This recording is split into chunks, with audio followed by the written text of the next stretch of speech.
ಕೈಬಳೆ ಘಲ್ಲೆನ್ನಲು ಎದೆಯು ಜಿಲ್ಲೆಂದಿದೆ. ತನುವು ಹೂವಾಗಿ ಮನವು ಹಾಯಾಗಿ ತನಿಹಕ್ಕೆ ವಾಲಿದೆ. ಕೈಬಳೆ ಘಲ್ಲೆನ್ನಲು ಎದೆಯು ಜಿಲ್ಲೆಂದಿದೆ.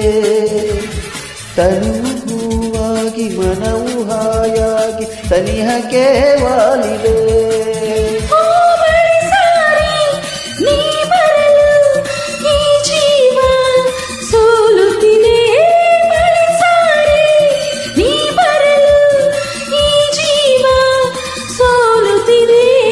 ಒಂದೇ ಒಂದು ಆಸೆಯು ತವಳಲಿ ಬಳಸಲು